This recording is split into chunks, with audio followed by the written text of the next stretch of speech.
Querido amigo, hoje temos como alvo estudarmos mais um parágrafo da profecia de Obadias. Vamos estudar os versículos 10, 11, 12, 13 e 14. 10 a 14 de Obadias.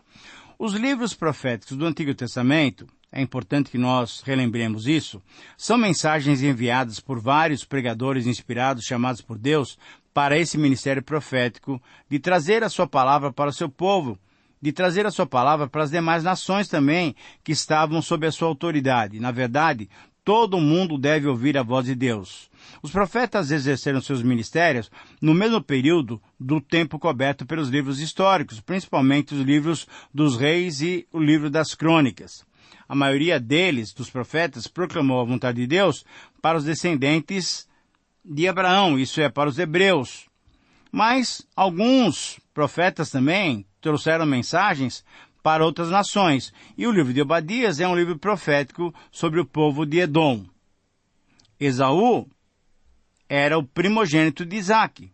Mas os livros proféticos incluem referências ocasionais ao futuro, especialmente profecias sobre a primeira vinda do Senhor Jesus Cristo.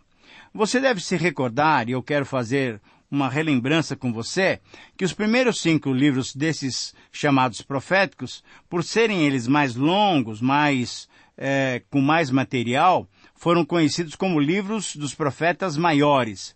Isaías escreveu cerca de 700 anos antes de Cristo para advertir Judá de que precisavam se arrepender. Jeremias veio cerca de 100 anos mais tarde e deu as suas advertências finais do povo, que era um povo rebelde. Deus advertiu-os para que não precisasse chegar a levá-los ao exílio, mas eles não se arrependeram.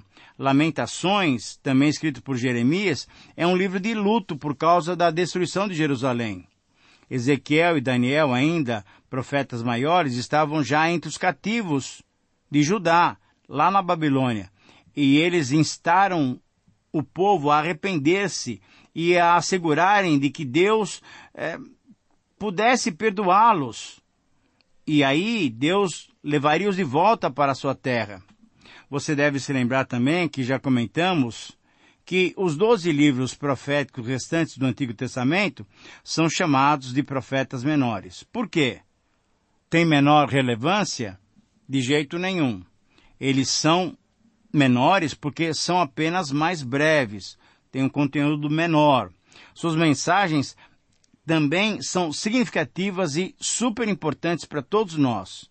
Alguns deles foram escritos por volta do tempo da queda de Israel, por exemplo, Amós, Oséias e Miqueias, enquanto outros foram escritos no tempo da queda de Judá, Sofonias, Abacuque.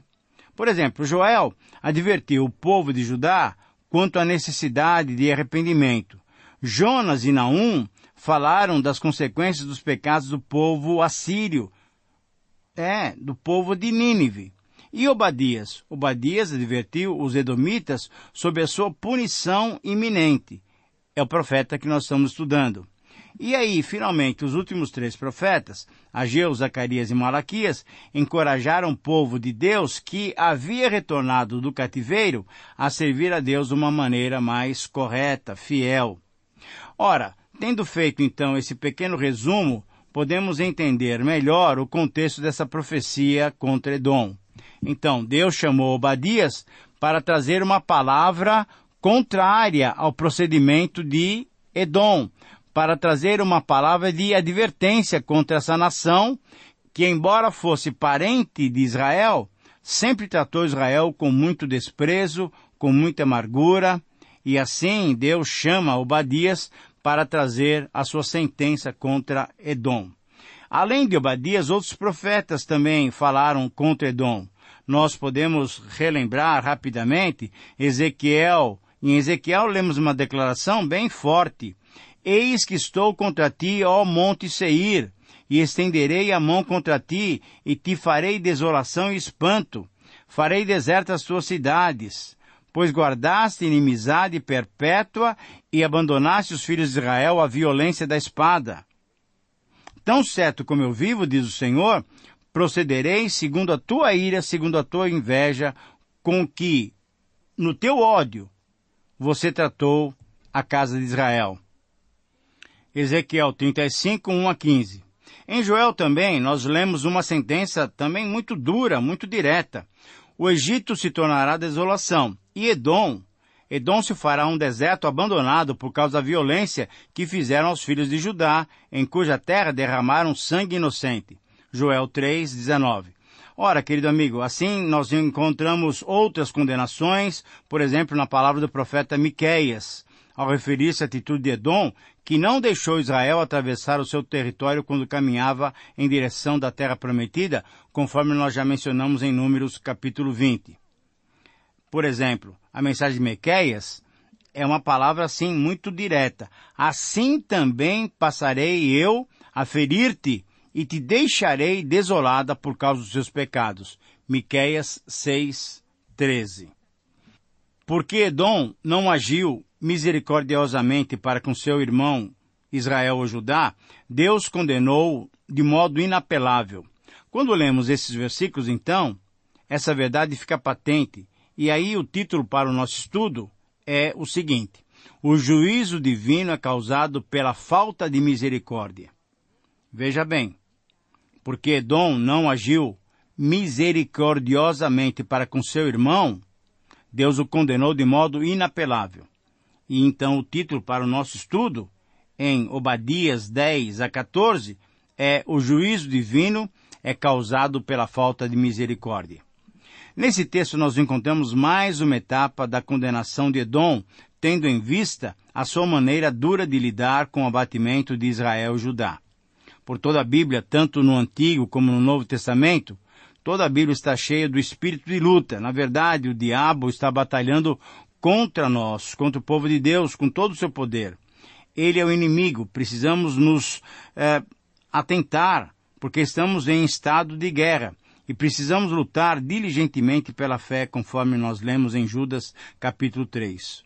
O diabo tem anunciado amplamente a ideia de que tudo está certo, de que não existem atitudes erradas, querendo colocar ainda mais orgulho no coração humano, que é por natureza soberbo, arrogante, não desejando depender de Deus. Então, o diabo quer que achemos algum bem em tudo o que fazemos. E ele tenta colorir tudo em tons muito agradáveis. Porém, a Bíblia, por outro lado, está cheia de linguagem forte contra o pecado, contra a falta de modéstia. Muitas coisas que Jesus disse aos fariseus quase parecem subcristãs para o nosso mundo de hoje, para o mundo modernizado. O que nos faz refletir no que o cristianismo se tornou se Cristo está sendo excluído. Passagens como Tito capítulo 1, 2 Pedro capítulo 2, Judas, Apocalipse 2, Apocalipse 19, são passagens muito fortes na batalha contra o erro e contra aqueles que o patrocinam. Devemos não ceder nem arrumar nenhum acordo. Quando a igreja de Laodiceia tentou comprometer a verdade do Evangelho, na prática ela deixou o Senhor do lado de fora, batendo na porta da sua própria igreja, pedindo permissão para entrar. Nossos compromissos podem excluir o Senhor de nossas vidas. Nossa visão distorcida pode nos fazer negar os princípios do Evangelho. Quando o mundo diz que devemos aproveitar a ocasião, quando o mundo diz que não podemos deixar passar a oportunidade, ele está nos conduzindo a não considerarmos a situação do nosso próximo. Mesmo que seja uma situação de aflição, de dificuldade, de abatimento. O que o mundo diz é que você deve demonstrar-se poderoso e forte em toda e qualquer situação, mesmo que com isso você afunde ainda mais o seu próximo. O mundo nos incute a ideia de egoísmo, e o problema é que nós nos deixamos envolver. Entretanto, enquanto o diabo tenta nos atrair, Deus, com sua infinita graça, com sua bondade, com sua misericórdia, nos chama a atenção e nos adverte contra os nossos malfeitos. Nos dias do Antigo Testamento, na época dos profetas, esses homens foram usados por Deus para chamar a atenção não só do seu povo, mas também de outras nações pelos pecados da soberba, do egoísmo, da insensibilidade, da falta de misericórdia. nesse caso específico que nós estamos tratando sobre essa palavra de Deus contra Edom, nós vemos exatamente isso. Houve insensibilidade, houve soberba, arrogância, egoísmo, orgulho, falta de misericórdia. A expressão por causa de fazia parte do vocabulário dos profetas e era explicação de Deus, era explicação que o Senhor dava ao seu povo ou às demais nações sobre os seus juízos executados. Deus quer que aprendamos que temos um padrão de vida, que temos uma ética comportamental, uma ética adequada para padronizar as nossas motivações, atitudes e reações. Então, sendo o nosso Deus santo, devemos ser santos. Sendo o nosso Deus perdoador, devemos perdoar. Sendo o nosso Deus misericordioso, devemos agir com misericórdia. Porque nós agimos muitas vezes como Edom, porque nós somos insensíveis com o sofrimento dos outros. O princípio, então, que esse texto está propondo para nós e nos chamando a atenção, nós podemos ver nessa frase. Se você tiver condições, por gentileza, anote essa frase. A falta de misericórdia para com o abatido resulta no juízo divino contra o insensível.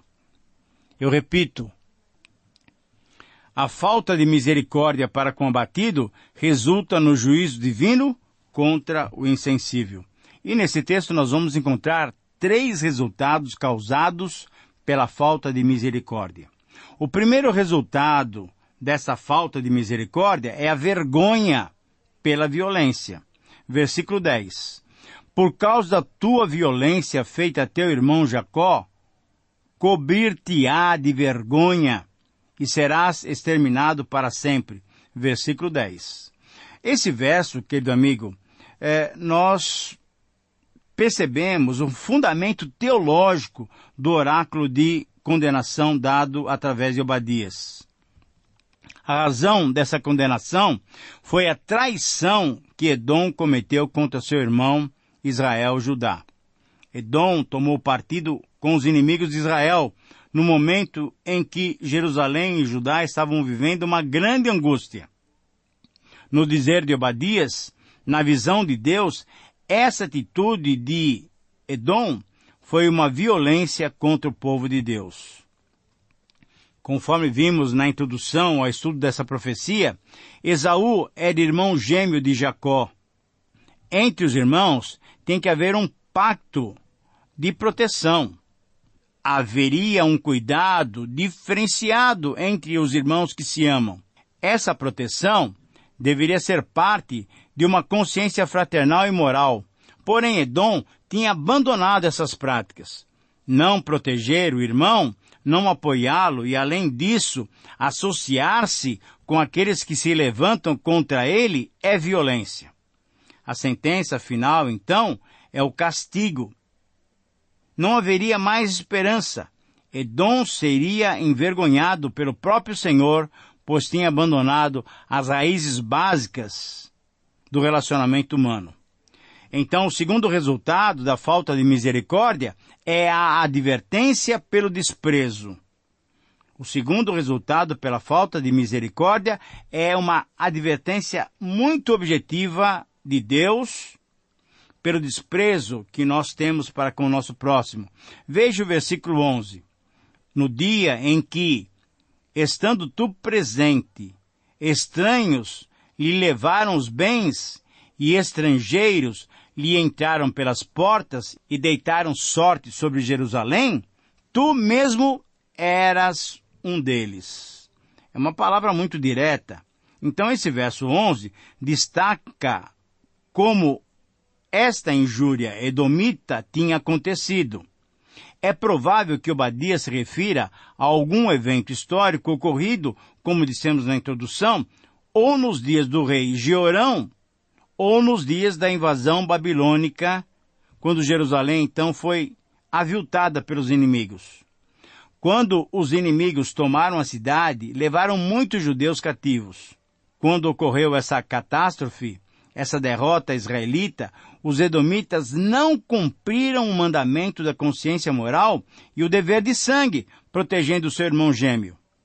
Então, além disso, Obadias ainda afirmou que a indiferença, a insensibilidade edomita diante da desgraça dos judeus, dos israelitas, foi além. Eles não foram só indiferentes. Os edomitas se aproveitaram das circunstâncias e se comportaram como os inimigos. Eles também saquearam os seus irmãos que sofriam. Diante dessa atitude, o profeta Ezequiel foi usado para advertir Edom. E ele usou palavras muito claras. Assim diz o Senhor Deus, visto que Edom se ouve vingativamente para com a casa de Judá, e se fez culpadíssimo. Veja que expressão, palavra de Deus. E se fez culpadíssimo quando se vingou dela. Assim diz o Senhor Deus, também estenderei a minha mão contra Edom, e eliminarei dele homens e animais. Torná-lo-ei deserto, e desde Temã até Dedã cairão a espada. Querido amigo, é uma palavra muito séria essa, Ezequiel capítulo 25, 12 a 14. Portanto, chegamos a um terceiro resultado pela falta de misericórdia. A falta de misericórdia move o coração de Deus, as ações de Deus contra aqueles que são insensíveis. E o terceiro resultado da falta de misericórdia é a repreensão pela soberba. Veja os versículos 12, 13 e 14 que eu leio para você. Mas tu não devias ter olhado com prazer para o dia do teu irmão, o dia da sua calamidade, nem ter te alegrado sobre os filhos de Judá no dia da sua ruína, nem ter falado de boca cheia no dia da sua angústia. Não devias ter entrado pela porta do meu povo no dia da sua calamidade. Tu não devias ter olhado com prazer para o seu mal no dia da sua calamidade, nem ter lançado mão nos seus bens no dia da sua calamidade. Não devias ter parado nas encruzilhadas para exterminares os que escapassem, nem ter entregado os que lhe restavam no dia da sua angústia. Querido amigo, antes de analisarmos o conjunto desses versos, nos chama a atenção a pequena frase, teu irmão, filhos de Judá, meu povo. Veja essas frases nos versículos 12 e 13. Ora, por que que Deus se identifica assim nas Escrituras como Deus de Jacó e chamando Israel do seu povo? Ao estudarmos a história desses povos, vemos grandes contrastes entre Jacó e Esaú. Jacó, depois chamado Israel, era definitivamente uma pessoa egoísta e enganadora. Então, por que chamar Deus de Jacó? Por que não chamar Deus de Esaú? Ao respondermos essa questão, aprendemos uma lição preciosa. Deus não pensa como nós pensamos. Deus não atua segundo a nossa visão. Essa eleição por parte de Deus é uma manifestação da sua graça e da sua soberania. O homem nunca terá os méritos suficientes para que Deus haja de modo diferente desse que o caracteriza. Assim como Davi, que adulterou e matou, foi considerado como homem segundo o coração de Deus. Assim como Paulo, perseguidor, foi escolhido para levar o evangelho aos gentios, assim também Jacó, o enganador, foi o escolhido para dar origem à descendência do Messias, Jesus Cristo, nosso Senhor e Salvador. Essa é uma lição que precisamos aprender. Deus é soberano e Deus é gracioso. Por estar sendo conduzido por caminhos não aceitáveis para Deus, Edom então seria envergonhado. E é impressionante nesse versículo 12, 13 e 14, nesses 3 versos, nós temos 7 ações, 7 razões pelas quais Edom estava sendo condenado. Ele olhou com prazer, ele se alegrou, ele falou com boca cheia, ele não devia ter entrado pela porta do povo de Deus, ele lançou mão dos bens de Israel, ele ficou nas encruzilhadas espreitando os israelitas para que não escapassem, e ele entregou aqueles que estavam escapando para o inimigo. Ora, diante disso, o juízo de Deus contra Edom seria definitivo. Esses pecados dos edomitas que trouxeram o juízo de Deus contra eles devem ser percebidos e não podem ser praticados por todos quantos querem viver de acordo com o Senhor. Querido amigo, que o Senhor te abençoe e te livre desses malfeitos de Edom. Um grande abraço e até o próximo programa.